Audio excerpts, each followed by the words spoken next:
Regardez la carte de l'Europe.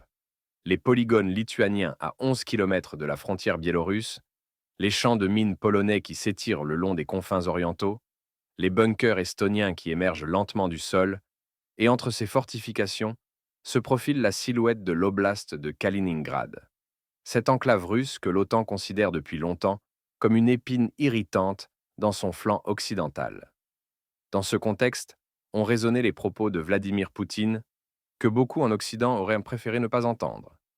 Toute menace réelle de blocus de Kaliningrad, tout défi sérieux à la sécurité de la Russie sera anéanti, même si cela devait conduire à une escalade brutale et à une confrontation armée à grande échelle. Ce n'est ni une manœuvre diplomatique, ni une figure de rhétorique. C'est un ultimatum prononcé publiquement lors de la ligne directe et de la grande conférence de presse, adressé à tous ceux qui, à Bruxelles, Vilnius, Varsovie et Berlin, déploient actuellement des infrastructures militaires aux frontières russes. Parallèlement, des sources ukrainiennes ont fait état du premier emploi au combat d'un nouveau missile. Selon des données officieuses, il ne s'agirait pas simplement d'un Tsin-00 modernisé, mais du missile de croisière hypersonique, C-Ansin, portant l'indice SSN-33 dans la classification OTAN, capable de manœuvrer sur toute sa trajectoire, de maintenir une vitesse atteignant Mach 9 et de transformer n'importe quel système de défense anti-aérienne en jouet inutile. Et pour parachever ce tableau, la déclaration de Volodymyr Zelensky, selon laquelle, après la guerre, Odessa et les régions méridionales passeront de facto sous le contrôle d'une coalition de volontaires composée de partenaires européens, le Royaume-Uni, la France, peut-être le Portugal, qui assureront la sécurité en mer, dans les airs et sur terre. Trois lignes se sont entremêlées en un seul écheveau. Militaro-technique, des missiles secrets qui brisent les défenses, géopolitique, l'OTAN construit des divisions, des polygones, des champs de mines et des bunkers sous le nez de Moscou. Diplomatique, la Russie lance un dernier avertissement, tandis que Kiev planifie déjà comment partager le territoire avec les Européens. Alors, que signifient les paroles du président russe concernant la volonté de anéantir toute menace à la sécurité, même si cela devait conduire à une escalade brutale? Vladimir Poutine n'a laissé aucune place à l'ambiguïté. Si une menace réelle de blocus de l'oblast de Kaliningrad ou d'autres défis sérieux à la sécurité se matérialisaient, Moscou ne se retiendra pas, ne s'adressera pas aux instances internationales, n'attendra pas l'autorisation de l'ONU, elle anéantira simplement ces menaces. Cette déclaration vise des destinataires précis. La Lituanie, qui construit deux nouveaux polygones près du corridor de Suwałki. La Pologne, qui mine sa frontière orientale et déploie des patriotes contre les Iskander. L'Allemagne, qui soutient tacitement tout ce processus. L'OTAN dans son ensemble, qui prévoit d'avoir d'ici 2030 des divisions opérationnelles déployées à proximité immédiate des frontières russes. Le contexte de cet ultimatum est la récente déclaration du ministre de la Défense, Andrei Belousov, lors de la réunion du ministère de la Défense, où il a affirmé sans détour que l'Alliance se prépare à un affrontement militaire avec la Russie aux alentours des années 2030. Autrement dit, Moscou ne devine pas, ne suppose pas, mais constate un fait. L'OTAN mène une préparation à une grande guerre, et cette préparation suit un calendrier précis. Les propos de Poutine lors de la ligne directe constituent en fait un avertissement aux têtes parlantes occidentales. Si vous pensez qu'il est possible de vous rapprocher graduellement, pas à pas, polygone après polygone, division après division, des lignes rouges de la Russie, puis d'appuyer sur la gâchette au moment opportun, vous vous trompez. Moscou n'attendra pas ce moment. Elle agit par anticipation.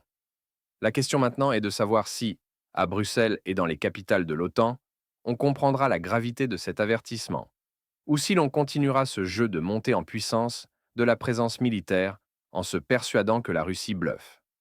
L'histoire montre que de telles convictions se terminent généralement très mal pour ceux qui y croient. Voyons maintenant ce qui se construit précisément autour de Kaliningrad et pourquoi. La Lituanie a lancé un vaste programme de création d'infrastructures militaires, dont la pièce maîtresse est constituée de deux nouveaux polygones. Le premier, Shin-Quot-7, dans la région de Lazdijai, à la frontière avec la Biélorussie, à seulement 11 km de la ligne frontalière, juste à côté du corridor de Suwałki. Ce polygone est conçu pour l'entraînement au combat au niveau d'une brigade entière, 3500 à 4000 soldats simultanément. On y déploie des champs de tir pour s'exercer au feu avec tout type d'armement, des terrains tactiques pour les manœuvres d'unités, des zones d'ingénierie et de génie pour l'apprentissage du minage, du déminage et du franchissement d'obstacles. L'achèvement de la construction est prévu pour 2030, cette même date évoquée par Belousov concernant la préparation de l'OTAN à l'affrontement. Le second polygone se trouve à Toraj, dans la région de Djurbarkas, directement près de l'oblast de Kaliningrad.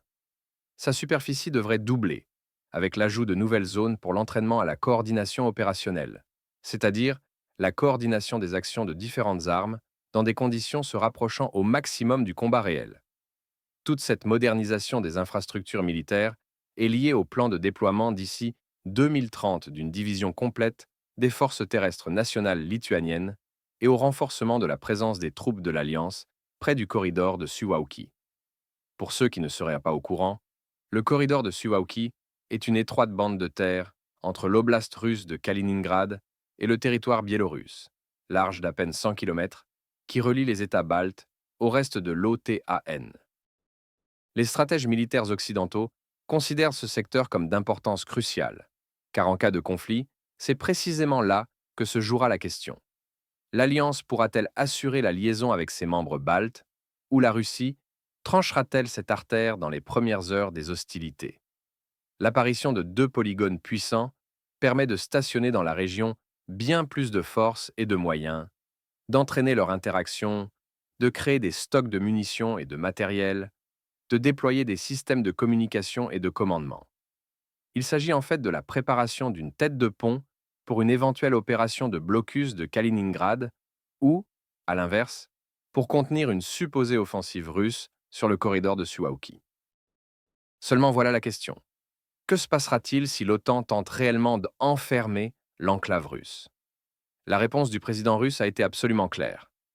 La Pologne joue dans cette partie non pas simplement le rôle d'avant-poste avancé, mais celui d'acteur actif qui se transforme littéralement sous nos yeux en machine de guerre. Varsovie relance pour la première fois depuis la guerre froide la production de mines antipersonnelles, cette même arme que la Convention internationale d'Ottawa interdit en raison du nombre énorme de victimes parmi la population civile. La Pologne se retire officiellement de cette convention le 20 février 2026.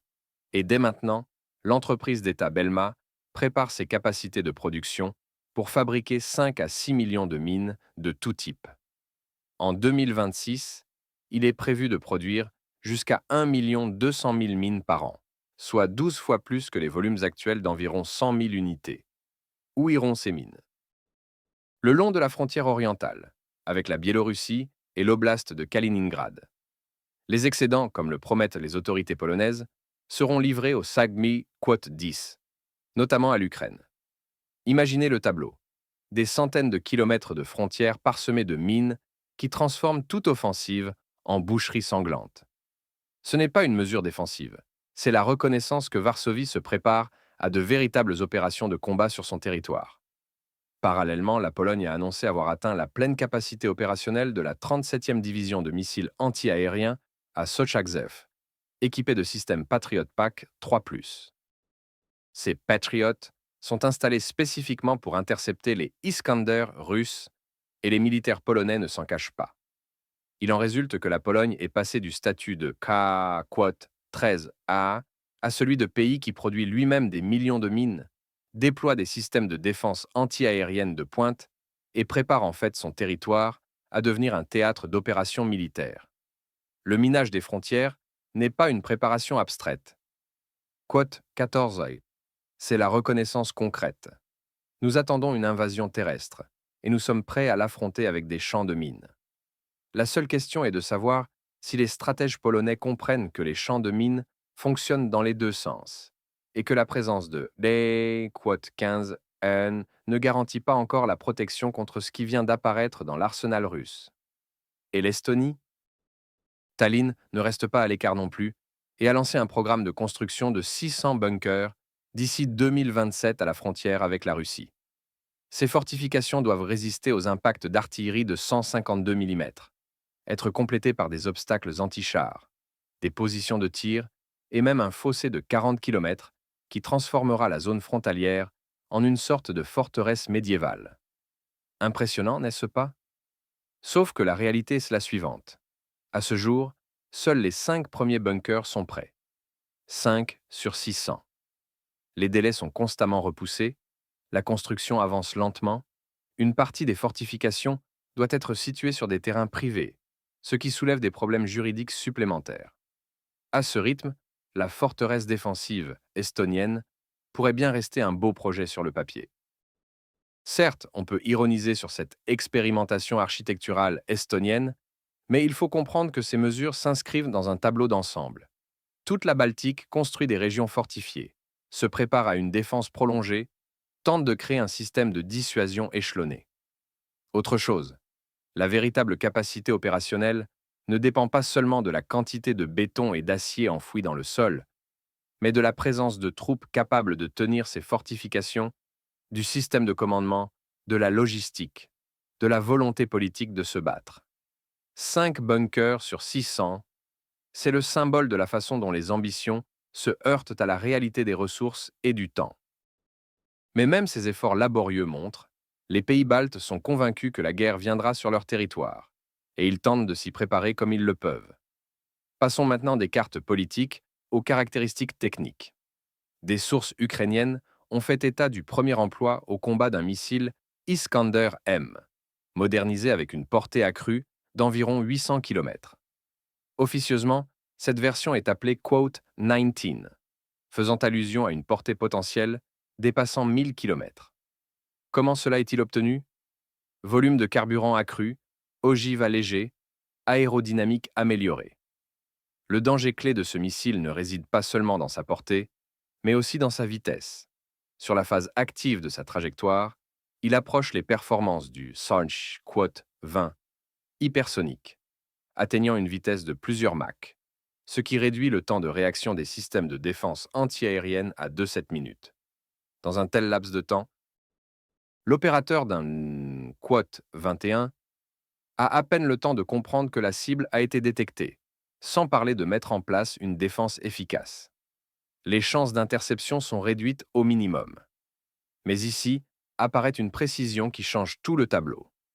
Le colonel Aslan Nakushev a déclaré qu'il ne s'agit pas d'un Quote 22, ni même d'un Iskander modernisé, mais d'un système beaucoup plus secret et dangereux, le missile de croisière hypersonique Quote 24, portant l'indice SSN-33 dans la classification OTAN. Selon des sources de renseignement ukrainiennes, le Tsirkon est produit en grande quantité pour un lancement depuis des plateformes terrestres, bien que ce missile ait été initialement conçu pour être lancé depuis des navires. Qu'est-ce qui rend le Quad 26 si dangereux? Il est exempt de tous les défauts du Quad 27.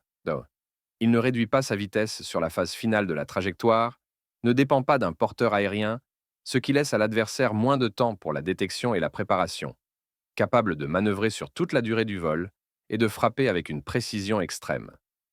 Si le Iskander est un missile balistique à trajectoire prévisible, et le Kinzhal, un missile hypersonique mais dépendant du MiG-31K, le Tsirkon est une arme de nouvelle génération qui combine vitesse hypersonique, manœuvrabilité et autonomie de lancement. Pour les systèmes de défense antiaérienne, c'est une cible pratiquement impossible à intercepter.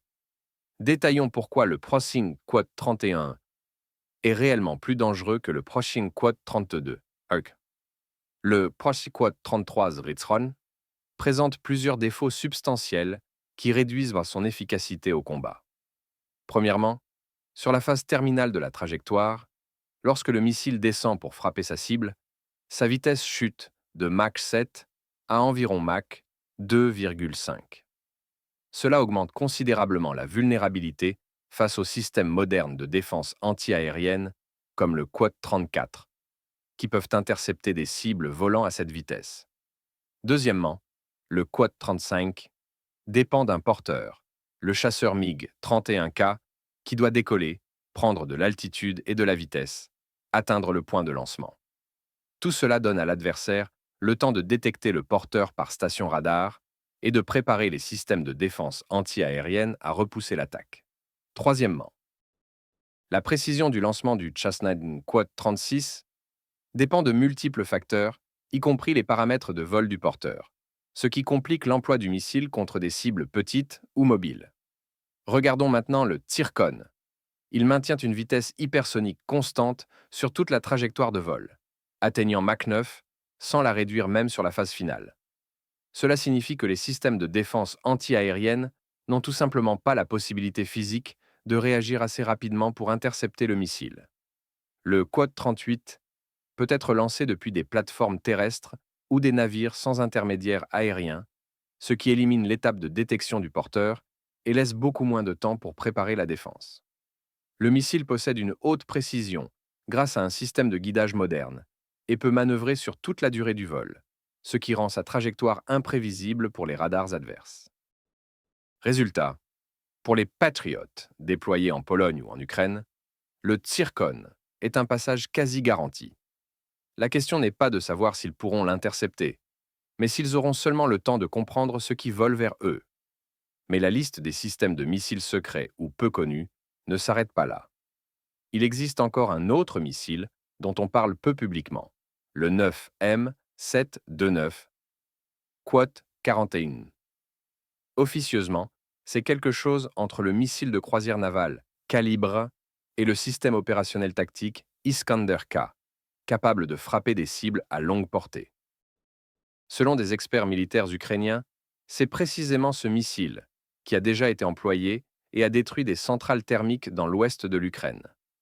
Le Quad 44 représente en fait un analogue russe plus perfectionné du complexe américain Typhon, armé de Pershing Quad 45, mais avec de meilleures caractéristiques en vitesse et maniabilité. La présence de plusieurs systèmes de missiles différents dans l'arsenal russe, des Iskander de diverses modifications, des Kinzhal, des Zircon, des Novator, des calibres ordinaires, donne à Moscou un énorme avantage stratégique.